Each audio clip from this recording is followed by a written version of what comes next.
Okay, we'll go ahead and get started. I want to thank you all for coming out this afternoon in the rain to attend this press conference. And the purpose of the press conference is basically to kind of give an update on where we are with the investigation and what's going on with the investigation. As all of you are aware, we uploaded information to the Tuscaloosa Police Department's YouTube page concerning what was captured on the body cameras that the officers were wearing, or some of the officers were wearing that were out there on the scene. That information has been uploaded, and we've talked to all of the officers that are involved, and we're continuing the investigation. And hopefully, in the very near future, we'll have the investigation concluded, and then we'll move forward with our disciplinary process, which, if you want to know how the disciplinary process works for the Tuscaloosa Police Department and city employees, if you'll go to section 19 of the City Code of Tuscaloosa, it explains it in great detail, and that's the policy that we will be following as we work through this issue and deal with the incident that occurred. Having said all of that, that's basically all the information that I have at this time. Are there any questions? Chief, you and your Internal Affairs Department have had a chance to look at your officers' body cam video of what it shows. What did you think of what you showed, and has your opinion changed from the last time you talked to us about a week ago?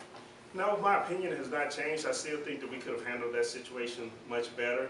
I think that there's a lot of opportunities for us to learn from what we've seen and address it through training with the officers that are involved and with the entire department, so that we don't have an incident like that again. What do you hope by releasing this video? Well, this video was released because we want to be transparent and show that we have nothing to hide. I know there's nothing earth-shattering or groundbreaking that you all have seen in the video. The majority of the video is just officers and their interaction with one another in the aftermath of what happened. But we wanted to put that out there because everybody knows that we're wearing body cameras and they expect to see video. And so in an effort to be transparent and continue to share with the public what we're doing and how we're going about doing our job, we wanted to put that information out there. Now, there are certain gaps in the video where it stops and then starts in other areas. I guess some might ask, if you're trying to be completely transparent, why not show all the footage? The gaps in the video are from when we go from taking one camera off that one individual officer is recording, and then it stops at the end of his video, and then it starts up with the next officer. And so that's the only way that we can put it together. I mean, it's not a continuing video from just one perspective. It's a video that came from 12 or 13 different officers who were wearing cameras out there, and that's why you see the stopping and the starting in the video, because it's from a number of different body cameras, not just one single body camera. So there wasn't any footage edited out of the video? The only footage that was edited was there are times in there when the officers are running information on the individuals that were arrested, and so when they're talking about that individual's social security number, date of birth, things of that nature, that's the edited footage that's taken out, because we didn't feel that that was a need for the public to have their social security numbers, dates of birth, personal information on them. The first 6 minutes of the video or so is the officer approaching the door, and when that video cuts out and cuts back into the actual process of arresting them after the tasing, is it feasible to say that where that footage cuts out is where the footage that was received 10 days ago starts? Yes. The officer that made the initial approach, when he's there at the door with the young man, his camera gets knocked off by accident, and so that's why we have the initial approach that he makes when he approaches the apartment. That's also why we have the initial minute or so that he's in the doorway with the individual. At some point in time during that contact with the individual, his camera is accidentally knocked off, and it doesn't come back on until later on in the incident. But in the interim, you have the video that was released by the individuals themselves, which fill in that gap. Can you comment on how many times the taser was deployed and kind of your opinion? The student appeared to have his hands up and was struck with a baton. What's your impression of that? Like I said, we're investigating that to see if the amount of force that was used was excessive in any way, and if it was excessive, in our opinion, then we would deal with that officer, or those two officers that were involved in that incident.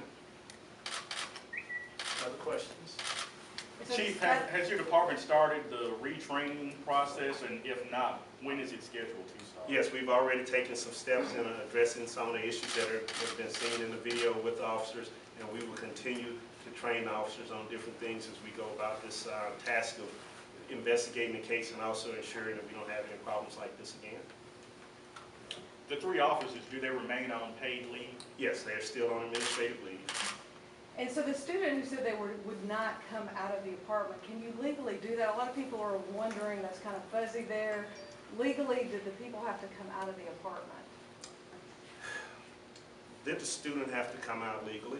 Based on what I've seen in the video, and this is basically from the officer's perspective and from what the students were doing, the individual did not have to exit the apartment at that time. And were they legally within their right to go in the apartment? Were the officers legally within their right to go into the apartment? Based on what I've seen, no. And that's something that we're looking at and making sure that we have the bases covered on that and making sure that I'm correct on that.